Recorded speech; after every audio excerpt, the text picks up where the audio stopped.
আসসালামু আলাইকুম বন্ধুরা, সবাইকে স্বাগতম আমার রান্নাঘরে। নতুন আরেকটা রেসিপি নিয়ে আপনাদের মাঝে চলে আসলাম। আজকে আপনাদের জন্য নিয়ে আসলাম সিঙ্গারার রেসিপি। সিঙ্গারা পছন্দ করে না এমন মানুষ খুব কমই আছে। সিঙ্গারা তো আমার কাছে খুবই ভালো লাগে। আর আজকে আপনাদের জন্য যেই সিঙ্গারা নিয়ে এসেছি, এই সিঙ্গারা তো খুবই মজাদার। কারণ এই সিঙ্গারাটা তৈরি করা হয়েছে মুরগির কলিজা দিয়ে।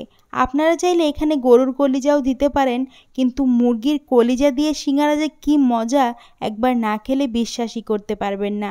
চলুন তাহলে বন্ধুরা মূল রেসিপিতে চলে যাই। প্রথমে সিঙ্গারা তৈরি করার জন্য ডোটা রেডি করে নিব। এখানে আমি 2 কাপ পরিমাণ ময়দা নিয়ে নিয়েছি। আপনারা চাইলে আটা দিয়েও তৈরি করতে পারেন, কিন্তু আজকে আমি ময়দা দিয়েই সিঙ্গারা তৈরি করব। এরপর এর মধ্যে দিয়ে দিব স্বাদ মতো লবণ। তারপর নিয়ে নিব 1 চামচ পরিমাণ কালিজিরা। কালিজিরাটা পানি দিয়ে আমি খুব ভালো করে ওয়াশ করে নিয়েছি। এখন এই কালিজিরাটা ময়দার মধ্যে দিয়ে দিব। কালিজিরাটা ভেজার কারণে এরকম দেখা যাচ্ছে, সমস্যা নেই, যখন ময়দার সাথে মিশাবেন তখন ঠিক হয়ে যাবে।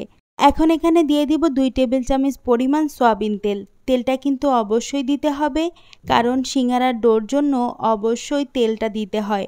তেল দিয়ে এখন সমস্ত ময়দাটা আমি ভালো করে ময়ান করে নিব।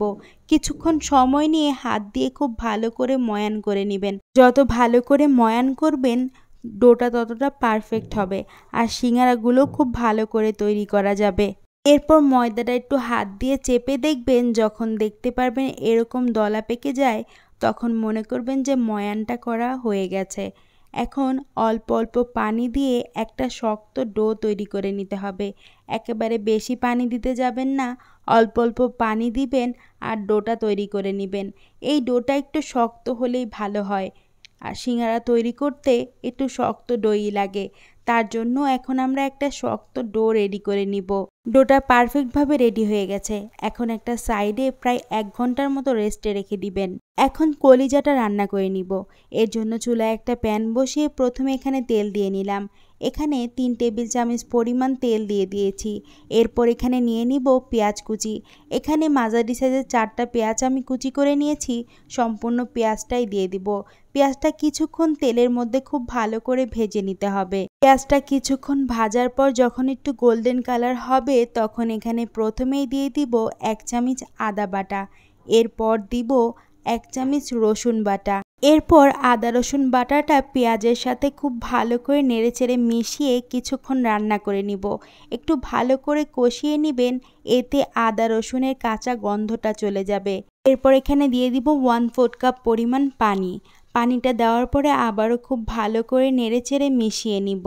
এখন এখানে গুঁড়া মশলাগুলো অ্যাড করব। প্রথমেই দিয়ে দিব 1/2 চামচ হলুদের গুঁড়া, 1 চামচ দিয়ে দিলাম মরিচের গুঁড়া, 1/2 চামচ দিয়ে দিলাম ধনিয়া গুঁড়া, 1 চামচ দিয়ে দিলাম জিরার গুঁড়া।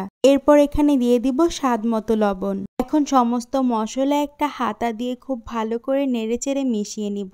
এখন কিছুক্ষণ সময় নিয়ে মশলাটা আমাদের কষিয়ে রান্না করে নিতে হবে। মশলাটা ভালো করে কষিয়ে নেবেন। মশলাটা যত ভালো করে কষাবেন রান্নাটা তত বেশি মজা হবে। মশলা কষে যাওয়ার পর এখানে দিয়ে দিব এখন কলিজা।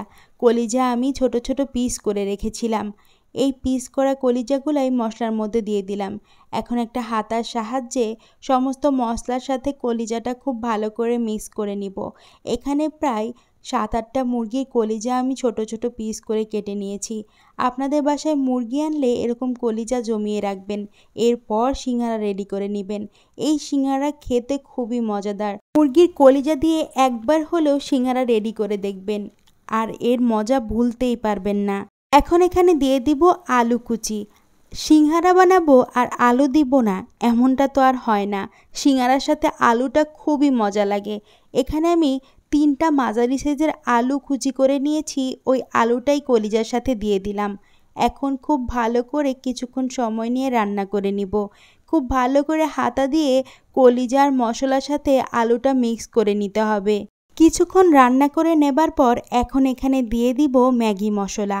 ম্যাগি মশলাটা অবশ্যই দিবেন, তাহলে খুবই মজাদার হয়। ম্যাগি মশলা দেওয়ার পরে আবারও খুব ভালো করে নেড়েচেড়ে মিশিয়ে নিতে হবে। এরপর এখানে দিয়ে দিব কাঁচামরিচ কুচি। এখানে আমি 6-7টা কাঁচামরিচ কুচি করে নিয়েছি। ওই কাঁচামরিচটা দিয়ে দিব। এখন আবারও খুব ভালো করে নেড়েচেড়ে মিশিয়ে দিব। এই রান্নাটা করার সময় এক্সট্রা কোনো পানি দিতে হবে না। কলিজা থেকে যেই পানিটা ওঠে ওই পানি দিয়েই রান্না করা হয়ে যাবে।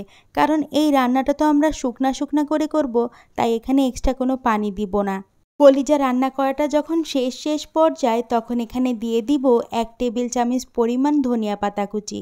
ধনিয়া পাতা কুচিটা দেওয়ার পরে আবার খুব ভালো করে নেড়েচেড়ে মিশিয়ে নেবেন। খুব ভালো করে নেড়েচেড়ে মিশিয়ে নেওয়ার পরেই রেডি হয়ে যাবে আমাদের কলিজা ভুনা। এখন সিঙ্গারাগুলো রেডি করে নিব। তার জন্য আমি যে প্রথমে যেই ডোটা তৈরি করে রেখেছিলাম ওই ডো থেকে ছোট ছোট লেচি কেটে নিব। দেখতেই পাচ্ছেন আমি কীরকম ছোট ছোট করে লেচি কেটে নিয়েছি। এরপর ওই লেচি থেকে একটা লেচি নিয়ে প্রথমে একটু ময়দা লাগিয়ে নিব। তারপর আমি রুটি বেলে নিব। রুটিটা একটু লম্বা করে বেলে নিতে হবে, রুটিটা গোল করতে যাবেন না। সিঙ্গারা রুটি সবসময় লম্বা করে বেলতে হয়। দেখতেই পাচ্ছেন আমি কিভাবে বেলে নিচ্ছি, ঠিক এইভাবেই বেলে নিবেন। রুটিটা বেলা হয়ে গেলে এখন একটা ছুরির সাহায্যে মাঝখান থেকে 2 ভাগ করে নিতে হবে। এখন এই রুটির 2টা অংশ থেকে একটা অংশ নিয়ে নিব। তারপর একটা অংশ হাতের তালুতে রেখে যেই সাইডটা কেটে নেওয়া হয়েছে ওই সাইডের একটা অংশে আমি একটু পানি দিয়ে ডলে নিব। এরপর কোণটা রেডি করে নিব। এই এক পাশে থেকে এনে আর যেই সাইড ভিজিয়ে নিয়েছিলাম ওই সাইডটা উপরে দিব। উপরে দিয়ে চাপ দিয়ে লাগিয়ে নিতে হবে। দেখতেই পাচ্ছেন আমি কিভাবে রেডি করছি, এইভাবেই রেডি করে নিতে হবে। প্রথমে চাপ দিয়ে লাগিয়ে নিব যাতে ছুটে না যায়। এরপর ওই কোণটা হাতের মধ্যে রাখতে হবে। হাতের মধ্যে রেখে এখন আমি যেই কলিজার পুরটা তৈরি করেছিলাম ওই পুরটা মাঝখানে দিয়ে নিব। মাঝখানে দিয়ে একটু চাপ দিয়ে ভেতরের দিকে দিয়ে দিবেন, তাহলে খুব সুন্দর কোণ তৈরি হবে। এখন এই উপরের অংশটুকুর মধ্যে পানি দিয়ে খুব ভালো করে ডলে নেবেন। সম্পূর্ণ অংশটার মধ্যেই আমি পানি দিয়ে ডলে নিচ্ছি। দেখতেই পাচ্ছেন কিভাবে তৈরি করছি। এরপর একটা পাশ থেকে আমি এই পাশে এনে সিল করে নিব। তারপর যে ওই পাশের কোণটা রয়েছে ওই পাশের কোণটা আমি আবার এই পাশে এনে খুব ভালো করে চাপ দিয়ে সিল করে নিচ্ছি। দেখতেই পাচ্ছেন কিভাবে রেডি করছি, ঠিক এইভাবেই রেডি করে নেবেন। দেখতেই পাচ্ছেন আমার সিঙ্গারাটা রেডি হয়ে গেছে। সিঙ্গারা বানানো কিন্তু খুবই সোজা, আপনাদের প্রথমে একটু খেয়াল করতে হবে। ঠিক একই প্রসেসে সমস্ত সিঙ্গারাগুলো আমি রেডি করে নিব। আমি আবার আরেকটা সিঙ্গারা আপনাদেরকে রেডি করে দেখাচ্ছি। আপনারা কিন্তু এইভাবেই রেডি করে নেবেন। প্রথমে একটা সাইডের মধ্যে পানি দিয়ে তারপরে কোণটা তৈরি করে নিব। কোণটা ভালো করে উপর সাইড দিয়ে চাপ দিয়ে ভালো করে লাগিয়ে নিব যাতে ভাজার সময় ছুটে না যায়। এরপর দেখতেই পাচ্ছেন আমি কিভাবে আঙুল দিয়ে চেপে চেপে কোণটা তৈরি করে নিলাম। কোণটা তৈরি করে নেওয়ার পর হাতের মাঝখানে সিঙ্গারার কোণটা রাখবেন। এরপর সিঙ্গারার পুরটা দিয়ে দিবেন। পুরটা দিয়ে ভালো করে সেট করে নিতে হবে। একটু চাপ দিয়ে সিঙ্গারার পুরটা একটু ভেতরের দিকে ঢুকিয়ে দিতে হবে। তারপর সিঙ্গারার যে উপরের সাইডটা রয়েছে উপরের সাইডে পানি দিয়ে খুব ভালো করে ডলে নিতে হবে। পানি দিয়ে ভালো করে ডলে নেওয়ার পরে এক পাশ থেকে চাপ দিয়ে এনে কোণের মতো তৈরি করে নিচ্ছি। দেখতেই পাচ্ছেন কিভাবে তৈরি করছি। তারপরে এই কোণটা সিল করে নেওয়ার পরে আরেক পাশের যে কোণটা রয়েছে ওই কোণটা এনে আবারও সিল করে দিচ্ছি। তাহলেই রেডি হয়ে যাচ্ছে সিঙ্গারা। একটু ভালো করে খেয়াল করলেই কিন্তু তৈরি করতে পারবেন। দেখতেই পাচ্ছেন সিঙ্গারাটা কত সুন্দর করে তৈরি করে নেওয়া হয়েছে। সেম প্রসেসে আমি আমার সমস্ত সিঙ্গারাগুলো বানিয়ে নিয়েছি। আপনারা চেষ্টা করলেই কিন্তু বানাতে পারবেন, একটু খেয়াল করলেই বানানো যায়। এখন সিঙ্গারাগুলো ভেজে নেওয়ার পালা। চুলায় একটা প্যান বসিয়ে তার মধ্যে বেশি করে তেল দিয়ে নিলাম। আর সিঙ্গারাগুলো ডুবো তেলে ভাজতে হয়। সিঙ্গারাগুলো যখন তেলের মধ্যে দিবেন তেলটা তখন একবারে কুসুম গরম থাকতে হবে। তেল কিন্তু প্রথম পর্যায়ে বেশি গরম থাকলে হবে না, কারণ তেল বেশি গরম থাকলে সিঙ্গারাগুলো প্রথমেই কালার চলে আসবে আর ভেতর দিয়ে হবে না, কাঁচা কাঁচা থাকবে। তার জন্যই চুলাটা প্রথমে একেবারেই কমিয়ে রাখতে হবে। তারপর আস্তে আস্তে এরকম নিবু আঁচে প্রায় 14-15 মিনিটের মতো সিঙ্গারাগুলো আমাদের ভেজে নিতে হবে। তাহলেই সিঙ্গারাগুলো খুবই খাস্তা হবে, ওপর দিয়ে মুচমুচে হবে, খেতে খুবই ভালো লাগবে। আমি প্রায় 14-15 মিনিট সময় নিয়ে সিঙ্গারাগুলো ভেজে নিয়েছি। দেখতেই পাচ্ছেন সিঙ্গারাগুলো কতটা সুন্দর কালার এসেছে। বন্ধুরা, আজকের এই রেসিপিটা অবশ্যই একবার বাসায় ট্রাই করে আমাকে কমেন্ট করে জানাবেন আজকের এই রেসিপিটা আপনাদের কাছে কেমন লাগলো।